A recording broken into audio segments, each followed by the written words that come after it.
Allahumma inna na'udzubika min ilmin la yanfa' wa amalin la yurfa' wa qalbin la yakhsha' wa du'a'i la yusma'. Allahumma ati anfusana taqwaha wa zakkiha anta khairu man zakkaha anta waliyuha wa maulaha. Amin. Allahumma amin insyaallah. Karena masih dalam suasana Syawal, saya ingin sampaikan taqabbalallahu minna wa minkum. Semoga Allah terima amal ibadah kita bil khusus selama bulan Ramadan kemarin, sehingga mudah-mudahan saat ini dan seterusnya kita digolongkan oleh Allah dalam golongan hamba-hambanya yang bertakwa. Amin. Allahumma amin insyaallah. Masih melanjutkan kajian kita tentang kitab At-Tadhkirah karya Al-Imam Al-Qurtubi rahimahullah rahmatan wasi'ah wa rahimallahu ulama al-muslimin. Qala al-musannif rahimahullahu ta'ala wa nafa'ana bihi wa bi'ulumihi fid dharaini amin. Bismillahirrahmanirrahim. Babun ay hadza babun, ini adalah bab menerangkan tentang fi rahmatillah, rahmat Allah bi'abdihi terhadap hambanya idza udkhila fi qabrihi ketika hamba itu dimasukkan ke dalam kuburnya. Jadi ini bab menerangkan tentang rahmat Allah kepada hambanya, terkhusus ketika hamba itu hendak atau saat dimasukkan ke dalam kuburnya. Secara prinsip, rahmat Allah meliputi segala sesuatu. Kalau bahasa Al-Qur'annya, wa rahmati wasi'at kulla syai'. Dan rahmatku, kata Allah, itu meliputi segala sesuatu. Surah Al-A'raf ayat 156. Surah Al-A'raf ayat 156, di situ ada ayat yang berbunyi wa rahmati wasi'at kulla syai'. Dan rahmatku meliputi segala sesuatu. Secara prinsip begitu. Namun memang ada waktu-waktu tertentu di mana rahmat Allah itu begitu luar biasa kepada hambanya. Salah satunya terutama di antaranya ketika hamba itu sedang dimasukkan ke dalam kuburnya. Qala berkata siapa Atha, Qala berkata siapa Atha Al-Khurasani. Arhamu ma yakunu rabbu bi'abdihi idza dakhala fi qabrihi wa tafarraqan nasu anhu wa ahluhu. Paling sayang-sayangnya Allah kepada hambanya adalah ketika hamba itu dimasukkan ke dalam kuburnya atau masuk ke dalam kuburnya dan manusia mulai meninggalkannya, termasuk juga keluarganya. Seperti yang kita ketahui bahwa ketika seseorang itu meninggal dunia dalam hadis Sahih Muslim, itu ada 3 yang mengantarkannya, 2 kembali, 1 menetap. Yang kembali adalah keluarganya dan hartanya.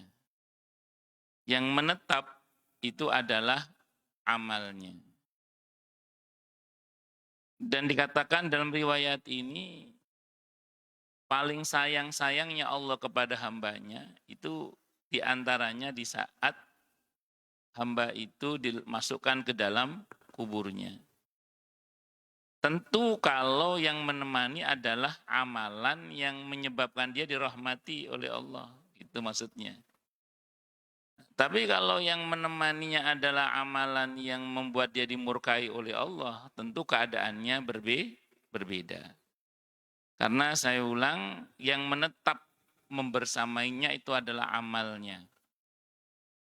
Saya ulang, kalau amalnya adalah amal yang menyebabkan dia dirahmati oleh Allah, maka terjadilah apa yang terjadi seperti yang dikatakan dalam pernyataan Atha Al-Khurasani rahimahullah tadi.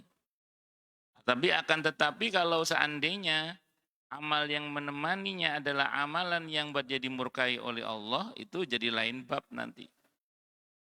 Makanya berhati-hatilah dengan apa yang kita kerjakan, karena secara prinsip itu bisa mendatangkan rahmat Allah, tapi hati-hati pula bisa jadi kalau salah amal itu malah mendatangkan murka Allah. Tentu semoga kita semua dirahmati oleh Allah Subhanahu wa taala. Amin Allahumma amin insyaallah. Nah, dalam satu riwayat yang sudah kita bahas hadisnya mungkin riwayat Ahmad, Abi Dawud, Ibnu Majah, kata Imam Al-Qurtubi hadisnya sahih dari semua jalur periwayatannya. Amal itu akan diwujudkan dalam wujud sosok, akan diwujudkan dalam wujud malaikat. Para ulama menyebut malaikatnya dengan sebutan malaikat ruman. Malaikat ruman ini malaikat yang dibentuk oleh Allah berdasar amal seseorang. Maka ketika kemudian orang itu berada di alam barzah, nanti amal ini menemaninya. Kalau dia dibangun atau dibentuk oleh Allah dari amal soleh, maka wujud malaikatnya wangi, indah, menarik, bagus, menenteramkan, dan begitu seterusnya. Maka dikatakan dalam riwayat itu, si mayit ini pas kedatangan malaikat ruman itu, dia bertanya, kamu siapa? Kok wajahmu bagus banget, indah banget, wangi banget. Maka kata malaikat itu, saya amal solehmu. Kamu yang rajin baca Al-Quran itu loh. Kamu yang rajin iktikaf di masjid itu loh. Kamu yang gemar membantu sesama itu loh. Semuanya disebutkan amal solehnya. Tapi kalau orang itu jahat, saking jahatnya itu, maka bentuk malaikatnya itu serem, baunya busuk, gak enak. Wis pokoknya gak enak kabeh pokoknya. Terus kemudian si Umayyad ini bertanya, kamu siapa tuh? Baunya gak enak banget. Bentuknya jelek banget. Kata malaikat itu, kalau bahasa kita ini maafun rat ya, masa kamu lupa sama saya? Enggak, saya enggak kenal kamu, siapa kamu? Alah, kamu itu loh yang dulu. Ya, pokoknya maksiat-maksiatnya itulah. Ya, singkat kata, singkat cerita, dan itu amal itu menemani. Allah wujudkan dalam wujud sosok itu sampai hari kiamat. Karena seseorang itu tertawan di alam barzahnya itu sampai hari kebangkitan. Kalau bahasa Al-Qur'annya di surah Al-Mu'minun, surah ke-23 ayat 99 sampai dengan 100 itu. Hatta idza jaa ahadahumul mautu qala rabbirji'un la'alli a'malu salihan fima taraktu kalla innaha kalimatun huwa qailuha wa min waraihim barzakhun ila yaumi yub'atsun. Hingga ketika telah datang kematian kepada salah seorang di antara mereka yang mati itu ngomong, katanya mati, kok ngomong? Ya berarti dia enggak mati. Tapi kata ayatnya mati, mati jasadnya. Kok ngomong ruhnya? Apa kata ruhnya itu? Rabbirji'un, wahai Tuhanku, kembalikan aku ke dunia lagi. Jadi yang mati itu pengen balik ke dunia lagi. Untuk apa? La'alli a'malu salihan fima taraktu. Agar aku bisa berbuat baik yang dulu aku tinggalkan. Penyesalan seseorang itu untuk sesuatu yang dia mampu tapi tidak mau. Bukan yang tidak mampu, kalau tidak mampu nggak nyesel, nggak mampu. La yukallifullahu nafsan illa usaha. Penyesalan itu terjadi kalau kita mampu tapi tidak mau. Maka ingin balik ke dunia lagi. Kata Allah, apa? Kalla, tidak boleh. Kalau boleh, yang di barzah itu pulang semua itu. Kalau boleh. Kata Allah, kalla, tidak boleh. Kata Allah. Innaha kalimatun huwa qailuha. Itu ucapan pasti diucapkannya, tapi penyesalan setelah kematian itu percuma tak berguna. Wa mi waraihim barzakh, wara bimakna amam, dan di hadapan mereka ada barzakh, dinding yang kokoh hingga pada hari di mana mereka dibangkitkan kembali oleh Allah Subhanahu wa taala. Jadi amal ini sudah mulai menyertai sejak di alam barzah itu sampai hari kebangkitan. Nanti begitu terjadi kiamat dan terjadi hari kebangkitan, amal itu masih menyertainya dalam wujud pertama cahaya. Kalau amalannya mencerminkan cahaya. Tapi kalau amalnya mencerminkan kegelapan, ya gelap. Sebagaimana yang Allah gambarkan dalam surah Al-Hadid ayat 12-13 itu. Al-Hadid ayat 12-13. Orang beriman bangkit dengan cahayanya. Sementara orang munafik tidak punya cahaya pas bangkit itu dan dia teriak kepada orang beriman, nebeng cahayanya dong. Dalam ayat itu dibentak, di tafsirnya yang bentak malaikat itu. Mundur, tidak boleh nebeng. Cari sendiri cahayamu, suruh nyari sendiri cahayanya. Dan Allah buat dinding pemisah antara orang beriman dengan orang-orang munafik tadi, yang bagian dalamnya ada rahmat, bagian luarnya ada azab. Surah Al-Hadid ayat 12-13 itu. Allahu Akbar. Makanya amal ini sangat penting untuk kita persiapkan dari sekarang. Karena segala bentuk fasilitas di akhirat nanti hanya bisa dipesan di dunia ini saja.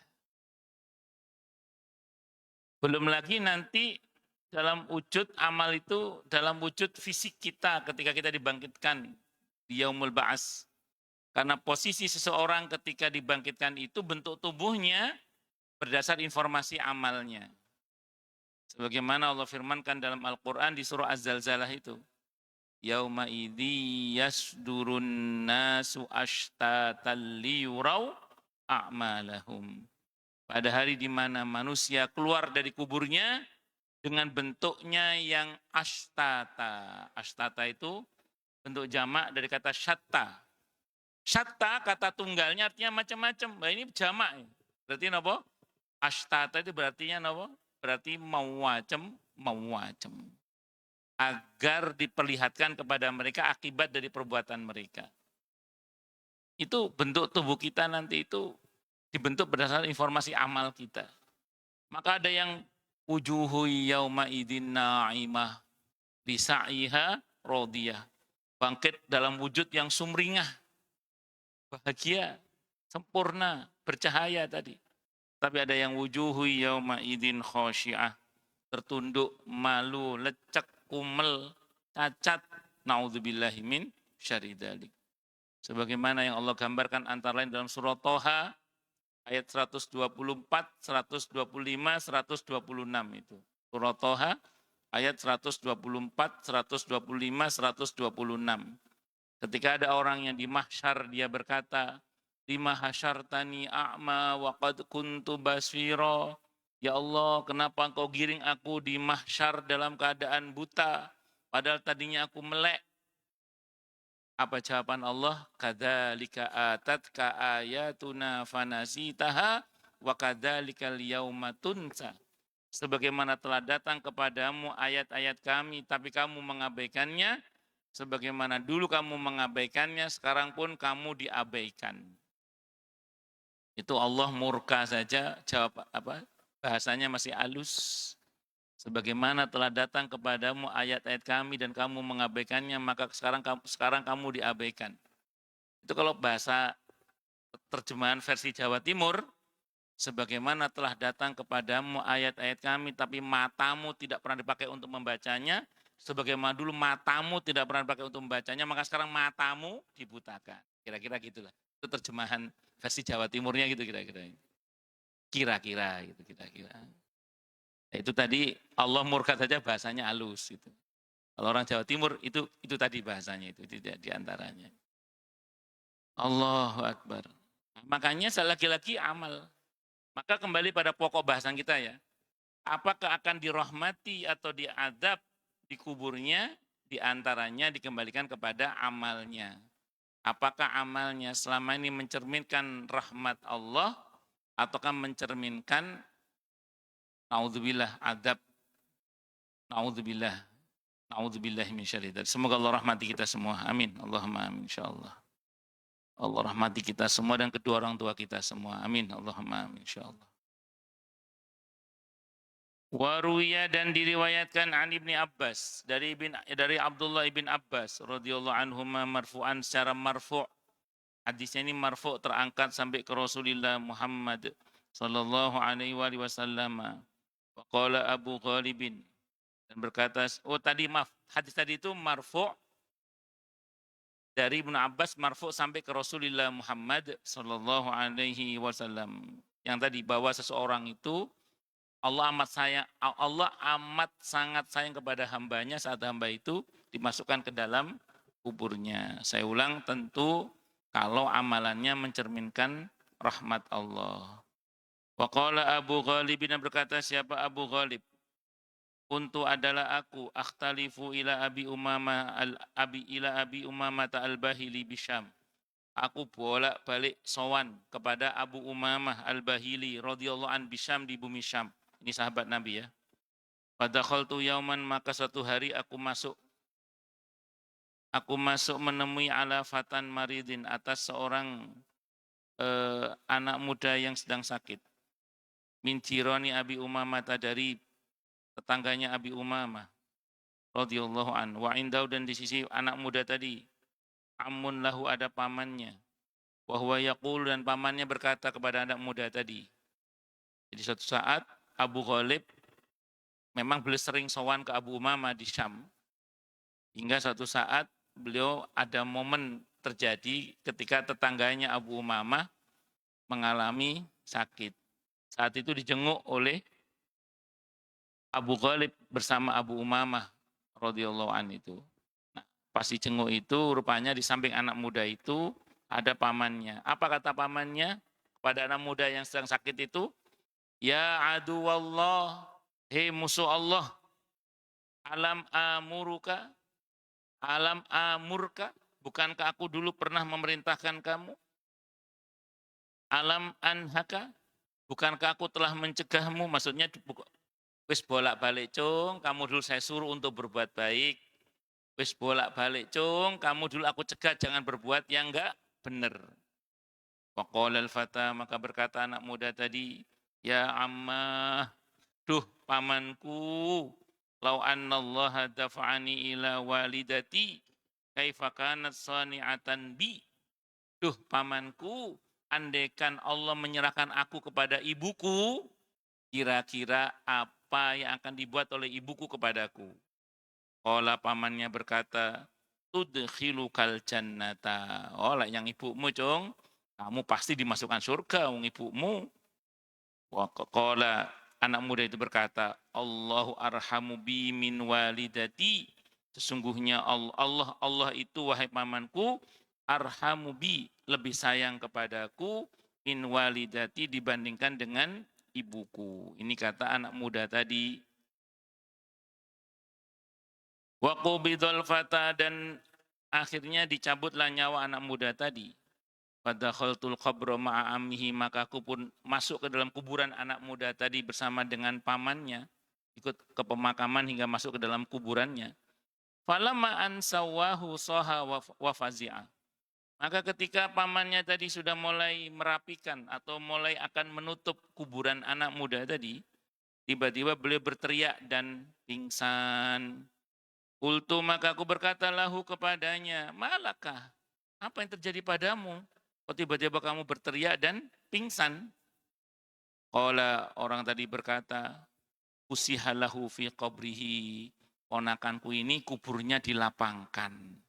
Wa muli'a nuro, dan kuburnya dipenuhi dengan cahaya. Berarti beliau sedang mengalami kasyaf. Allah buka hijab sehingga Allah tampakkan apa yang terjadi di alam kuburnya. Wa kana Abu Sulaiman. Nanti ini. Nah, saya mau terangkan dulu ya. Sebenarnya ini kan kejadian di masa sahabat, namanya saat itu ada sahabat namanya Abu Umamah Al-Bahili radhiyallahu an. Kejadian serupa ini sebenarnya itu pernah terjadi di masa Nabi kita Muhammad sallallahu alaihi wasallam. Saat itu hadisnya riwayat At-Tirmidzi, kata Imam At-Tirmidzi hadisnya Hasan Gharib. Hadisnya Hasan Gharib. Nabi menjenguk salah satu sahabat yang masih muda juga dalam kondisi sedang mengalami sakaratul maut. Terus Nabi bertanya, "Aukamakal, apa yang kamu rasakan?" Berkecamuk ya Rasulullah antara rasa harap dan rasa takut kepada Allah. Maka Nabi bersabda, tidaklah bergabung dalam hati seorang hamba yang beriman rasa harap dan rasa takut kepada Allah kecuali Allah akan berikan kepadanya apa yang dia harapkan dan Allah akan selamatkan dari apa yang dia takutkan. Nah, kaitannya dengan riwayat tadi itu apa? Begini ya. Fudail bin Iyad radhiyallahu an. Beliau pernah berkata dalam kitab ini, beliau mengatakan seseorang itu kalau masih sehat, buger kayak kita sekarang ini, alhamdulillah masya Allah ya, itu yang harus dikuatkan adalah khauf kalau kata beliau. Kita kalau lagi seger buger kayak sekarang ini, itu yang harus dikuatkan adalah khauf, rasa takut kepada Allah Subhanahu wa taala. Sehingga berhati-hati kita itu. Apa? Berhati-hati. Tapi kalau sudah menjelang kematian, kalau merasa sudah dekat dengan kematian, kalau kata Fudail bin Iyad radhiyallahu anhu, beliau mengatakan, hendaklah yang diperkuat itu adalah roja, harapan. Saya ulang nggih, kalau masih seger buger kayak gini ini, yang diperkuat khauf, kehati-hatian. Rasa takut yang melahirkan kehati-hatian. Mau ngomong, dipikir, ini kira-kira kalau saya ngomong ini, Allah ridho apa tidak, Allah murka apa tidak, mau berbuat apa, dipikir Allah murka apa tidak, Allah sayang apa tidak, Allah rahmat atau tidak. Itu terus Allah ridho apa tidak, itu khauf namanya. Nah, sehingga kemudian hati-hati kita itu. Makanya kalau orang Jawa bilang urip iku kudu ngati-ngati tur waspada. Nah, harus waspada. Itu kalau masih seger buger kayak kita sekarang ini. Tapi kalau merasa sudah dekat dengan kematian, kata Fudail bin Iyad, yang harus diperkuat itu adalah roja, harapan. Secara prinsip kalau dalam kitab ini, roja dan khauf itu seperti dua sayap. Kalau ditanya mana yang lebih baik, jawaban tengahnya adalah yang paling baik adalah yang paling husnudzon, berbaik sangka kepada Allah. Artinya gini, kalau dalam roja husnudzon pastilah. Tapi dalam khauf pun kita harus husnudzon kepada Allah. Dalam keadaan takut kepada Allah pun kita harus berbaik sangka kepada Allah. Dengan cara bagaimana? Segera menyusul ketakutan itu dengan harapan-harapan. Semakin menguat ketakutan harus semakin menguat harapan. Jangan biarkan ketakutan larut sebagai ketakutan yang berujung kepada buruk sangka kepada Allah. Tapi segera susul ketakutan itu dengan harapan-harapan. Semakin menguat ketakutan harus semakin menguat harapan. Terus begitu. Karena kalau merujuk pada hadis At-Tirmidzi, hadisnya Hasan Gharib tadi, maka yang bisa menetralisir ketakutan itu adalah harapan-harapan itu dengan izin Allah Subhanahu wa taala. Contoh, takut dosa, perkuat harapan akan ampunan Allah. Takut azab, perkuat harapan akan rahmat Allah. Takut masuk neraka, perkuat harapan akan masuk surga. Takut sakit, perkuat harapan akan sehat. Takut lemah, perkuat harapan akan dikuatkan oleh Allah. Takut kekurangan, perkuat harapan akan dicukupi oleh Allah. Semakin menguat ketakutan, harus semakin menguat harapan kepada Allah Subhanahu wa taala. Itu harus itu. Dan supaya kita bisa mencapai ini, supaya kita dalam keadaan yang menegangkan tadi, terutama saat menegangkan tadi kita dalam keadaan husnudzon, baik sangka kepada Allah, maka kita perlu paham dulu. Apa yang perlu kita pahami? Pertama, tadi sempat saya sebutkan di dalam Al-Quran di surah An-Nisa ayat berapa tadi? ayat 140, ayat 156 tadi ya. Yang warahmati wasi'at kulla syai'. Dan rahmatku meliputi segala sesuatu. Pertama pahami dulu betapa rahmat Allah itu meliputi segala sesuatu. Artinya apa? Apapun yang datangnya dari Allah itu nilai dasarnya adalah rahmat. Itu dulu, pahami dulu. Apapun yang datangnya dari Allah itu nilai dasarnya adalah rahmat. Itu dulu, pahami dulu itu. Sehingga ini membuat kita lebih mudah untuk berbaik sangka kepada Allah. Ketika terjadi apapun dalam kehidupan kita, kita baik sangka bahwa apapun yang datangnya dari Allah, itu nilai dasarnya adalah rahmat. Bahkan kalau kita cermati surah Ali Imran ayat 26, doa yang Nabi ajarkan, doa yang Allah ajarkan kepada Nabinya Muhammad SAW, dan itu Nabi ajarkan kepada para sahabatnya, di situ ada kata-kata, biyadikal khair. Di tanganmu lah ya Allah semua kebaikan itu. Artinya apa? Apapun yang datangnya dari Allah, itu nilai dasarnya adalah baik. Itu dulu, pahami dulu itu. Jadi apapun yang datangnya dari Allah, itu nilai dasarnya adalah rahmat. Apapun yang datangnya dari Allah, nilai dasarnya adalah baik. Itu dulu, pahami dulu itu. Bahwa kemudian ada sebagian yang cepat mendapatkan hikmahnya, alhamdulillah. Namun fakta di lapangan tidak semua kita cepat mendapatkan hikmahnya kan. Dari sekian banyak masalah yang kita hadapi itu loh, kan tidak semua kita cepat mendapatkan hikmahnya. Ada hikmah apa di balik semua ini? Kita kadang nggak ketemu juga hikmahnya. Tapi dengan modal ayat tadi kita akan berkata apa? Saya yakin di balik semua ini pasti ada hikmah kebaikannya. Udah yakin aja. Saya yakin di balik semua ini pasti ada hikmah kebaikannya. Sambil bertobat juga kepada Allah, takut-takut kalau semua ini terjadi karena dosa kita. Tapi husnudzon tetap harus sama Allah itu. Karena secara prinsip Allah tidak akan mendolimi, Allah tidak akan mendolimi hamba-hambanya. Secara eksplisit Allah mengatakan itu di surah Hamim As-Sajdah. Surah Fusilat, surah ke-41 ayat 46 itu. Man amila salihan fali nafsi wa man asa'a fa'alaiha wa ma rabbuka bidzallamin lil abid. Surah ke-41 ayat 46. Siapa yang berbuat baik maka manfaatnya untuk dirinya sendiri, dan siapa yang berbuat jahat maka dosanya juga untuk dirinya sendiri, dan Tuhanmu Allah tidak akan berbuat zalim kepada hamba-hambanya. Udah yakin aja dulu. Yakin aja bahwa Allah itu tidak akan zalim kepada hamba-hambanya. Udah, kalau kita pegang ayat-ayat ini, kita meyakini apapun yang datangnya dari Allah nilai dasarnya adalah rahmat. Kita meyakini bahwa apapun yang datangnya dari Allah nilai dasarnya adalah baik. Kemudian kita meyakini bahwa Allah tidak akan zalim kepada hamba-hambanya. Ini jadi modal utama kita untuk selalu berbaik sangka kepada Allah dan berharapan baik kepada Allah.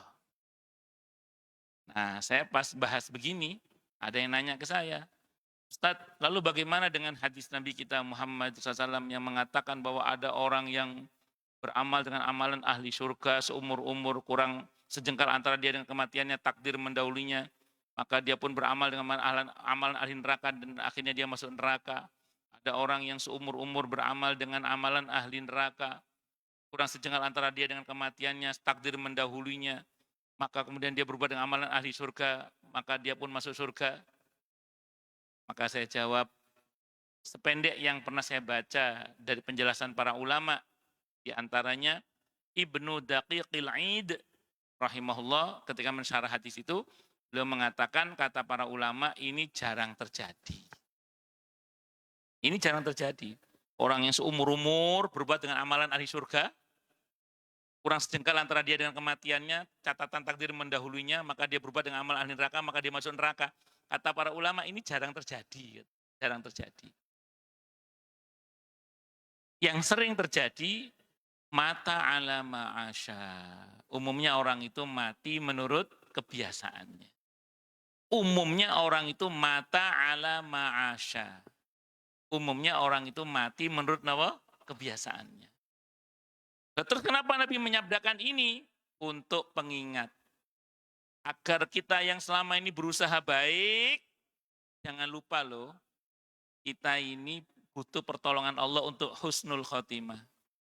Jangan jumawa dengan diri kita, kemampuan kita, karena semua itu nggak akan ada apa-apanya kalau tidak ada pertolongan Allah Subhanahu wa taala. Pertempuran saat sakaratul maut di mana setan, iblis mengerahkan pasukan dari bangsa jin untuk untuk memalingkan orang ini dari la ilaha illallah itu luar biasa. Maka kalau tidak ada pertolongan Allah, bahaya. Karenanya, walaupun kita sudah berusaha baik selama ini, tetap kita harus merasa butuh pertolongan Allah untuk husnul khatimah. Maka jangan meremehkan doa. Ya muqallibal qulub, tsabbit qalbi ala dinik. Wahai Allah yang maha membolak-balikan hati, tetapkanlah hatiku atas agamamu. Jangan meremehkan doa. Rabbana la tuzigh qulubana ba'da idh hadaitana wa hab lana min ladunka rahmah innaka antal wahhab. Maka jangan meremehkan doa Rabbi a'udzubika min hamazati syayatin wa a'udzubika Rabbi ayahdurun. Itu tadi kan surah Al-Mu'minun ayat 99 sampai dengan 100 kan tentang kematian. Ayat 97 dan 98 itu Allah mengajarkan doa agar setan tidak bisa mendatangi kita saat kematian kita terutama. Rabbi a'udzubika min hamazati syayatin wa a'udzubika Rabbi ayyahdurun. Surah Al-Mu'minun ayat 97, 98 itu. Itu doa yang Allah ajarkan kepada kita supaya setan-setan tidak bisa mendatangi kita terutama saat kematian kita. Karena ayat doa itu Allah ajarkan persis sebelum Allah bicara tentang kematian di ayat 99 sampai dengan 100 di surah Al-Mu'minun itu. Nah, jangan diremehkan doa-doa itu. Jadi tidak usah khawatir, hadis tadi itu hanya untuk membuat kita yang sudah alhamdulillah Masya Allah Allah buat baik ini agar tidak jumawa. Dan supaya kita tidak merendahkan orang yang belum baik menurut kita. Karena kita tidak tahu ujung cerita dia. Supaya kita tidak merendahkan orang yang menurut kita memang belum baik. Kenapa? Karena kita tidak tahu ujung cerita yang bersangkutan. Allahu Akbar. Bisa dimengerti insyaallah nggih? Nah, disinilah kita semua belajar. Disinilah kita semua belajar. Nah, di antaranya tadi saya ulang. Dengan modal ayat-ayat tadi itu, mudah-mudahan dimudahkan bagi kita untuk berhusnudzon, berbaik sangka kepada Allah Subhanahu wa taala. Karena saya ulang tadi, apapun yang datangnya dari Allah, nilai dasarnya adalah rahmat. Surah An-Nisa ayat 156. Apapun yang datangnya dari Allah, nilai dasarnya adalah baik. Ali Imran ayat 26. Apapun yang datangnya dari Allah, nilai dasarnya. Dan Allah tidak akan zalim kepada hamba-hambanya. Kami Masjid Jeddah, surah Fusilat, surah ke-41 ayat 46. Malah saya mungkin sering sampaikan di sini pernyataan Sayyidina Ali bin Abi Thalib radhiyallahu an. Ketika beliau menerangkan ayat itu, pernyataan beliau ini dikutip oleh Abu Lais As-Samarqandi rahimahullah dalam kitabnya Tambihul Ghafilin. Apa kata Sayyidina Ali bin Abi Thalib radhiyallahu an? Ma ahsantu ila ahadin wa ma asa'tu ilaih li anna Allah yaqul man amila salihan fali nafsih wa man asa'a fa'alaiha in ahsantu ila ahadin faqad ahsantu ila nafsi wa in asa'tu ila ahadin faqad asa'tu ila nafsi. Kata beliau, aku tidak pernah berbuat baik pada orang lain. Aku juga tidak pernah berbuat jahat pada orang lain. Karena Allah telah berfirman yang artinya siapa yang berbuat baik, maka manfaatnya untuk dirinya sendiri. Dan siapa yang berbuat jahat, maka dosanya juga untuk dirinya sendiri. Jadi kata beliau, kalau aku berbuat baik pada orang lain, sejatinya aku sedang berbuat baik pada diriku sendiri. Kalau aku berbuat jahat pada orang lain, sejatinya aku sedang berbuat jahat pada diriku sendiri. Jadi baik buruknya itu kembali pada diri kita sendiri. Kalau bahasa Al-Qur'annya di surah Az-Zalzalah itu faman ya'mal misqala dzarratin khairan yarah wa may ya'mal misqala dzarratin syarran yarah. Jadi kita ini kelihatannya saja membantu orang lain, tapi tanpa kita sadari bantuan Allah untuk kita. Ya ulang, kita ini kelihatannya saja membantu orang lain, tapi tanpa kita sadari bantuan Allah untuk kita. Bahasa hadisnya, Sahih Muslim, Nabi bersabda, SAW, Wallahu fi aunil abdi, maka al abdu fi auni akhi. Allah itu senantiasa membantu hambanya, selagi hamba itu peduli membantu saudaranya. Jadi tidak jarang urusan kita dibantu beres oleh Allah, bersamaan dengan kita membantu membereskan urusan orang lain. Terus kemudian ketika kita mendoakan baik orang lain, kelihatannya saja kita mendoakan baik orang lain. Tapi tanpa kita sadari, doa itu kembali pada diri kita. Sehingga dalam satu riwayat dikatakan ketika kita mendoakan baik saudara kita, di atas kita ada malaikat yang berdoa, walaka mislu dzalik. Semoga bagimu seperti itu juga. Demikian juga ketika kita mencintai orang lain karena Allah. Kelihatan saja kita mencintai orang lain karena Allah. Tapi tanpa kita sadari cinta Allah untuk kita. Hadisnya Sahih Muslim, ketika ada seseorang yang mengunjungi saudaranya, Allah utus satu malaikat untuk menghadang dia dalam perjalanan. Maka malaikat itu yang nyamar itu bertanya, Anda mau kemana? Saya mau menemui saudara saya di kampung ini. Kata malaikat itu, apakah ada kepentingan duniawi yang Anda harapkan dalam pertemuan ini? Tidak. Semata-mata karena saya mencintai saudara saya ini karena Allah. Maka kata malaikat itu, saya utusan Allah, saya diperintah oleh Allah untuk memberitahu Anda bahwa Allah mencintai Anda sebagaimana Anda mencintai saudara Anda ini karena Allah. Nah, jadi kelihatannya saja kita ini mencintai saudara kita, tapi cinta Allah untuk kita. Kelihatan saja kita mendoakan baik saudara kita, tapi tanpa kita sadari doa itu kembali pada kita. Sehingga tidak jarang hal-hal baik yang terjadi pada kita itu bisa jadi ya di antara, semua tentu karena Allah, tapi bisa jadi secara sunatullah itu karena kita pernah mengharapkannya terjadi pada orang lain. Saya ulang ya, bisa jadi hal-hal baik yang terjadi pada kita, saya ulang tentu semua dengan izin Allah, tapi secara sunatullah bisa jadi hal-hal baik yang terjadi pada kita itu karena kita pernah mengharapkannya terjadi pada orang lain. Makanya saya ulang semua kembali pada diri kita sendiri. Itu seperti itu. Wa kana Abu Sulaiman Ad-Darani yaqulu fi du'aihi. Dan adalah Sulaiman Ad-Darani, Abu Sulaiman Ad-Darani rahimahullah yaqulu, beliau berkata fi du'aihi dalam doanya. Apa doanya? Ya man la ya'nasu bi syai'in abqahu. Wahai Allah yang tidak butuh dengan sesuatu yang Dia sisakan. Karena memang Allah itu tidak butuh kepada selainnya. Wala yasta, artinya gini, semua kebaikan yang kita kerjakan hakikatnya kembali pada kita gitu aja lah. Jadi jangan GR kalau kita beribadah kepada Allah terus kita berjasa pada Allah, itu enggak. Bergabung jin dan manusia untuk menyembah Allah, taat kepada Allah itu tidak menambah kemuliaan Allah karena Allah maha mulia. Dan semua ketaatan kita kembali pada kita. Yang untung ya kita sendiri. Dan ketika ada seorang hamba durhaka kepada Allah, jangan GR Allah rugi. Yang rugi siapa? Dia sendiri. Jadi kalau ada seorang hamba bergabung jin dan manusia untuk durhaka kepada Allah, itu tidak mengurangi sama sekali kemuliaan Allah. Jadi hamba itu beribadah kepada Allah, yang untung ya dia. Kalau dia durhaka kepada Allah, yang rugi ya dia sendiri. Itu rumusnya itu gitu. Jadi Allah KPTN lah. Orang mau taat, mau maksiat, itu sakarpe. Cuman saya ulang tadi, kan bahasa saya Allah gak paten itu ada di Al-Quran loh itu. Cuman bahasa gak paten.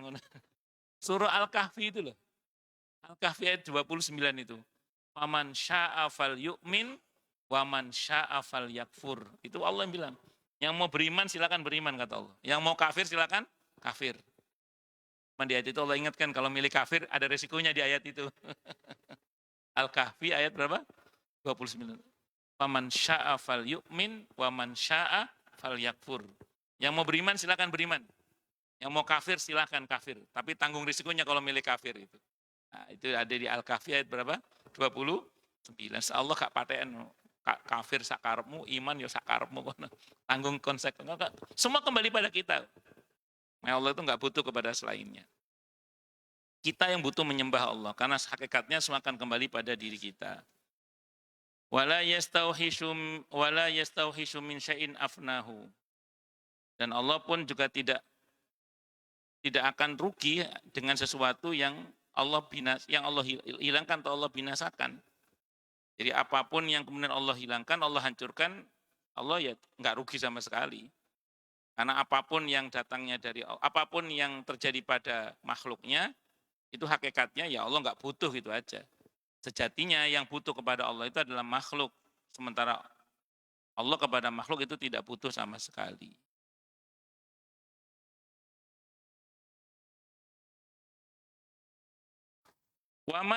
Waya anisa kuli gharibin, wahai penghibur setiap orang asing.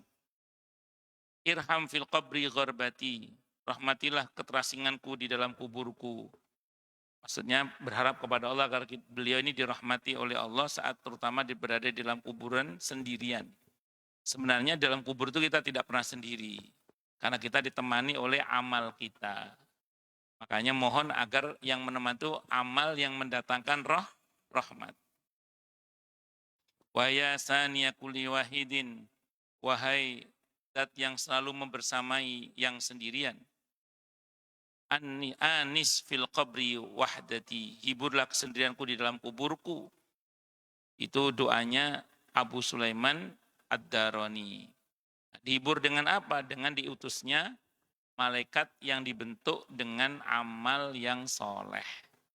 Tapi kalau amalnya nggak soleh, yang datang malaikatnya apa tadi? Jelek, baunya busuk, ka'wena, na'udzubillah min syarri dzalik. Saya kira ini yang bisa saya sampaikan, semoga bermanfaat. Silakan yang mau tanya, protes, marah, boleh silakan. Kalau ada. Oke, monggo Pak Hartono. Pak Hartono dulu apa Pak Anu dulu? Lebih sepuh siapa? Lebih sepuh siapa? Oh, Pak Hartono dulu berarti. Dalam hati saya suruh pilih yang sepuh dulu. Assalamualaikum warahmatullahi wabarakatuh. Waalaikumsalam warahmatullahi wabarakatuh. Ustadz, di luar topik ya. Singkat saja, mohon penjelasan Ustadz. Kalau kita sedang diuji dalam kondisi sakit ya, itu misalnya ada sakit itu sebagai penggugur dosa. Betul. Nah, mohon penjelasannya Ustadz. Sampai saat ini saya masih kabur itu. Itu aja. Terima kasih. Assalamualaikum warahmatullahi wabarakatuh. Waalaikumsalam warahmatullahi wabarakatuh. Dalam hadis Sahih Muslim disebutkan bahwa tidaklah seorang Muslim itu diuji dengan sesuatu yang menyakitinya, termasuk duri yang menusuknya, itu ya, kecuali Allah akan hapus dosa-dosanya. Dalam hadis yang lain, dosanya akan berguguran seperti pohon yang menggugurkan dedaunannya. Itu dulu ya pertama. Jadi kalau kita sabar dengan musibah yang terjadi pada kita, walaupun hanya sekedar tertusuk duri, apalagi sampai dibawa ambulan kemarin Pak Hasan, sehat Pak, alhamdulillah, masya Allah. Saya tadi tolak-tolak Pak Hasan kok nggak kelihatan, ternyata ada, alhamdulillah, senang saya. Semoga saya walafiat Pak, amin insya Allah. Nah, itu dosa rontok. Kalau sabar Pak, kalau sabar, maka dosa itu rontok seperti pohon yang rontokan dedaunannya.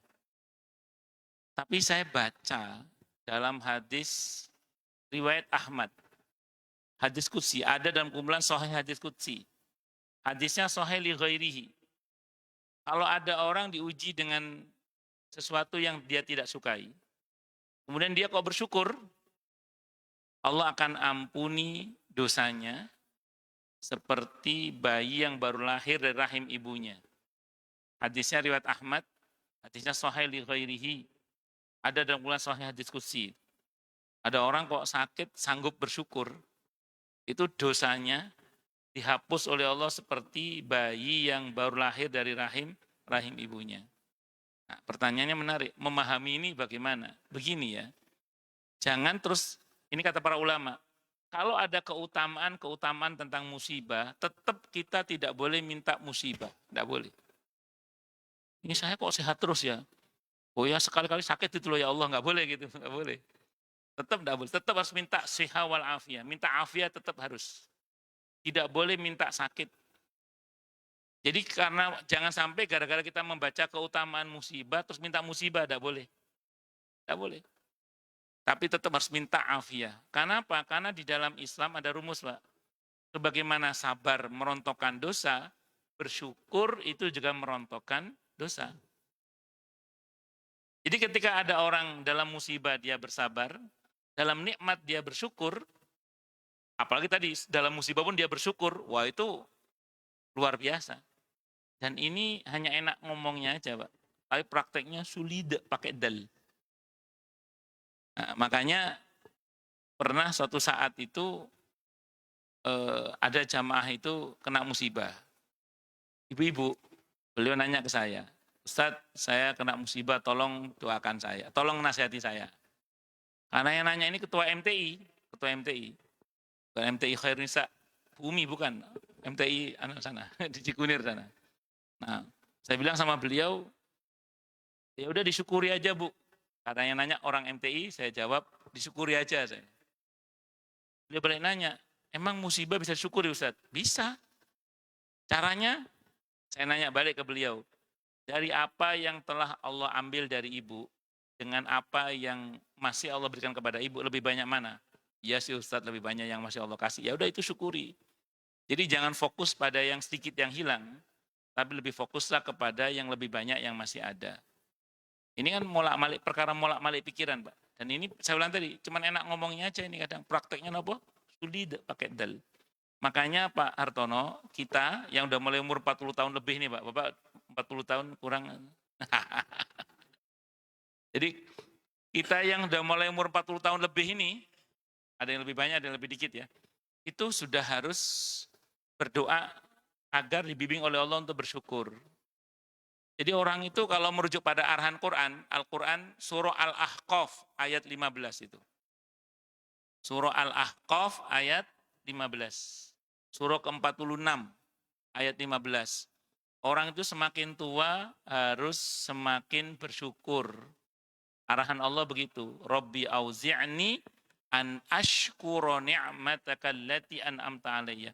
Kenapa orang yang semakin tua kalau disuruh semakin bersyukur? Bukan bersabar, Pak. Semakin banyak bersyukur.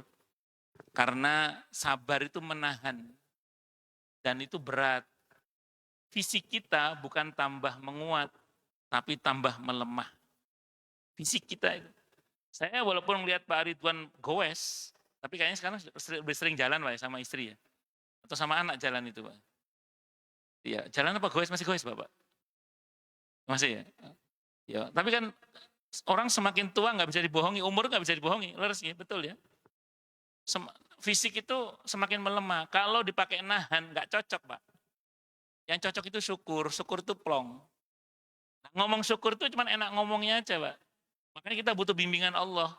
Maka Allah ajarkan doanya, Rabbi auzi'ni an ashkura ni'mataka allati an'amta 'alayya wa 'ala walidayya wa amal salihan tardah wa aslih li fi dzurriyyati inni tubtu ilaika wa inni minal muslimin. Karena orang semakin tua itu idealnya semakin bersyukur, bukan semakin sabar. Makanya memahami hadis tadi itu jangan salah paham juga, bahwa kemudian oleh ngono minta musibah aja jangan, tapi tetap kita minta kebaikan kepada Allah. Karena di dalam syukur pun juga ada ampunan dari Allah Subhanahu wa Ta'ala. Bahkan saya ulang tadi, arahan Allah untuk orang yang sudah tua, semakin tua harus semakin bersyukur. Itu idealnya, Pak. Wallahu a'lam bishawab. Ngoten nggih?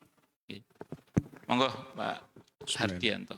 Assalamualaikum warahmatullahi wabarakatuh. Waalaikumsalam warahmatullahi wabarakatuh. Ustaz, yang pertama saya ingin menanyakan terkait dengan apakah semua orang beriman itu nanti di alam kuburnya mampu menjawab 3 pertanyaan dari malaikat Munkar Nangkir?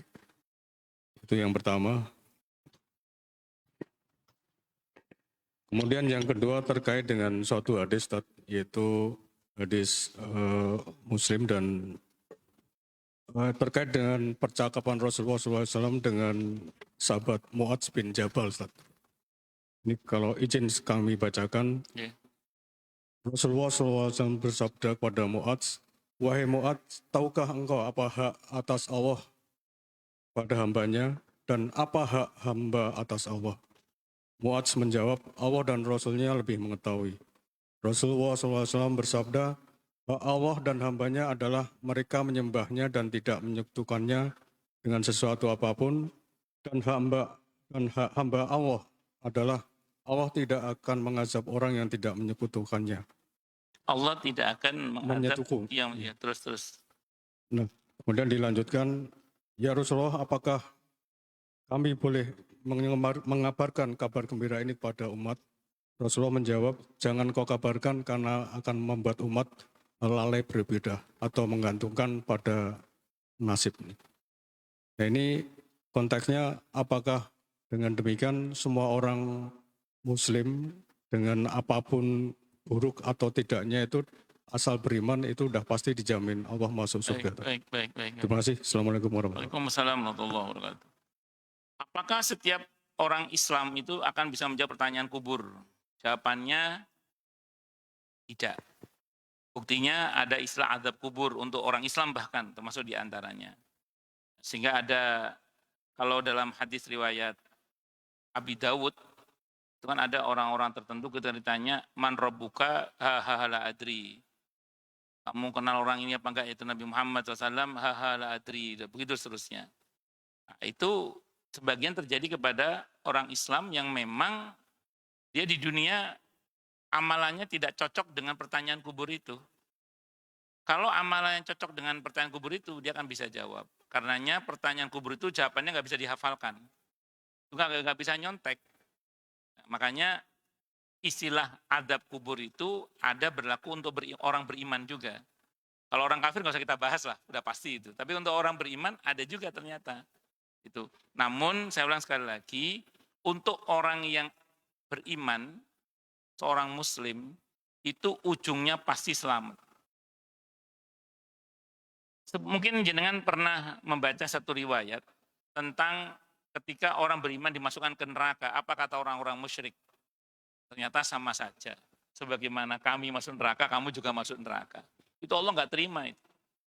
Langsung Allah ngambil keputusan, keluarkan semua yang ada imannya dalam hatinya. Di sini nanti kita ketemu hadisnya itu, riwayatnya itu. Jadi ketika orang musyrik mengatakan kepada orang beriman, ternyata sama saja. Kamu yang beriman masuk neraka kayak saya juga. Itu Allah nggak terima. Langsung Allah menyatakan masukkan ke dalam surga siapapun yang ada iman dalam hatinya walaupun hanya sebiji sawi. Sidarroh itu. Itu nanti teori syafaat berlaku. Sini di bab syafaat ada di situ nanti. Maka kemudian diambillah semua orang yang ada imannya. Terakhir orang yang hatinya tidak, di bab tentang, nanti di belakang ada bab tentang orang yang paling terakhir masuk surga. Itu orang yang hatinya itu gelap, tidak ada kebaikannya sama sekali kecuali satu titik putih. Dan itu titik la ilaha illallah. Nah, kiranya itu Pak yang saya pahami. Nah, itu nanti menjawab juga hadis yang terakhir tadi. Bahwa orang yang tidak menyekutukan Allah, berarti yang la ilaha illallahnya itu enggak batal berarti dia itu. Itu ujungnya pasti selamat. Ujungnya pasti selamat. Adapun gosong dulu ya itu persoalan lain. Itu seperti itu. Jadi hadis itu sebenarnya ketika Nabi melarang kepada Mu'adz bin Jabal untuk menyampaikan, takut orang itu meremehkan. Itu seperti itu. Tapi semua ada konsekuensinya. Makanya orang beriman itu juga ada yang masuk neraka juga. Cuman tidak selamanya. Ujungnya sih dirahmati oleh Allah Subhanahu wa ta'ala. Ngerti nggih? Jadi kalau dalam memahami hadis itu ada hadis umum, ada hadis khusus. Yang Bapak sebut tadi itu hadis umum itu. Takutnya nanti orang mengeneralisir dengan pemahaman itu, takutnya tidak paham rincian-rinciannya. Nah, makanya terus kemudian hadis itu diterangkan dengan penjelasan yang lebih panjang lebar oleh para ulama supaya orang tidak salah memahami hadis itu. Ya sama dengan itu. Kullu ummati yadkhulunal jannata illa man aba. Hadisnya Sahih Bukhari. Setiap umatku pasti masuk surga kecuali yang enggak mau. Qaulu man ya'ba ya Rasulullah. Siapa yang tidak mau masuk surga itu ya Rasulullah? Kata Nabi, man ata'ani dakhalal jannah wa man asani fahuwa aba. Siapa yang mentaatiku dia masuk surga, siapa yang mendurhakaiku dia tidak mau masuk surga. Nah, jadi tetap ada lanjutannya, tidak hanya berhenti di situ. Mantan Bang, wallahu a'lam bishawab. Ini ada pertanyaan. Assalamualaikum Ustadz. Waalaikumsalam warahmatullahi wabarakatuh. Ustadz, kalau kita bersyukur terhadap musibah, bukankah kalau bersyukur akan ditambah? Ya. Itu mirip pertengkaran jamaah saya di Cikarang. Di Cikarang itu ada jamaah saya itu kalau ngelihat istrinya itu, alhamdulillah ma, aku punya istri kamu, masya Allah, alhamdulillah. Itu istrinya marah-marah. Mas, jangan bersyukur. Jangan bersyukur. Katanya. Kenapa, Ma? Nanti ditambah, katanya. Jadi, ngeliat istrinya bersyukur itu loh, dilarang sama istri. Takut nanti ditambah, katanya. Nah, jadi apakah selalu begitu kalau kita bersyukur dengan musibah? Maka akan begini yang saya maksud, bukan mensyukuri musibah itu. Mencoba untuk tetap bersyukur dengan cara melihat sisi baik dari seburuk-buruknya keadaan. Jadi mensyukuri dari seburuk-buruknya keadaan itu sisi baik dari seburuk-buruknya keadaan. Contoh gini, ini contoh. Kalau orang Jawa itu ada rumus begini. Ada jatuh, orang jatuh, lecet. Oh syukur mek lecet. Ya untung mek lecet gitu. Nanti patah, yo untung mek potol. Ya, jadi dia tidak ngelihat patahnya itu, tapi dia melihat ya dan jadi ya remuk loh awakmu kui, tapi tidak Allah remukkan itu. Jadi yang kita syukur itu gini, ya Allah dosa hamba itu ya banyak. Tapi hanya engkau kasih segini, alhamdulillah matur terima kasih ya Allah, tidak engkau beri hamba ini yang lebih berat. Atau gini deh, nun sewu nggih, kan kalau jadi ustadz itu kan kayak keranjang sampah. Masalah uang mau macam-macam itu ada. Saya itu kadang dalam hati gini, kalau ngelihat masalah saya sendiri dibandingkan masalah sebagian orang itu saya bersyukur. Alhamdulillah, ternyata masalah saya itu nggak ada apa-apanya dibandingkan dengan masalah sebagian orang yang andaikan saya di situ mungkin saya nggak kuat juga gitu. Jadi mensyukuri itu begitu. Jadi bukan mensyukuri musibahnya, bukan. Tapi kita mensyukuri sisi baik dari seburuk-buruknya keadaan itu. Jadi alhamdulillah ya Allah, hanya engkau berikan segini, alhamdulillah matur nuwun sangat. Jangan-jangan kalau lihat dosa hamba ini bisa lebih parah dari ini, cuman alhamdulillah hanya segini. Satu. Yang kedua, atau begini, kita lihat sisi baik dari seburuk-buruknya keadaan itu, contoh gini misalnya. Ibu beli sama tukang sayur, kembaliannya kecetot sama tukang sayur Rp3.000. Jadi kecetot itu keambil sama tukang sayur Rp3.000. Itu kalau ibu-ibu tidak bersabar, itu dendamnya bisa 3 bulan itu. Kalau bersabar, ngomongnya apa? Saya ikhlaskan gitu. Tapi kalau bersyukur, apa ibu katakan? Alhamdulillah, cuma 3.000 yang kecetot, keambil sama tukang sayur. Hanya Rp3.000 yang keambil, yang 3.000 US dollar masih aman, alhamdulillah, misalnya gitu.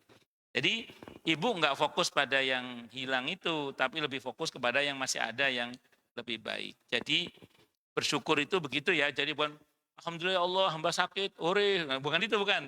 Tapi lebih kepada alhamdulillah ya Allah dosa saya begitu banyak, tapi hanya Engkau beri segini. Alhamdulillah, alhamdulillah, alhamdulillah. Atau alhamdulillah ya Allah sebetapapun hamba sakit, tapi masih Engkau berikan hamba kekuatan untuk ini, untuk itu. Jadi berusaha melihat sisi baik dari seburuk-buruknya keadaan. Tapi saya ulang, begini-gini ini enak ngomongnya saja. Tapi prakteknya kadang nopo sulit pakai dal. Makanya kita butuh bimbingan Allah, pertolongan Allah. Ngaten nggih? Cukup dulu? Kita tutup dengan hamdalah. Alhamdulillahirabbil alamin. Semoga kajian kita bisa bermanfaat, mubarakah fi dini wa dunya wal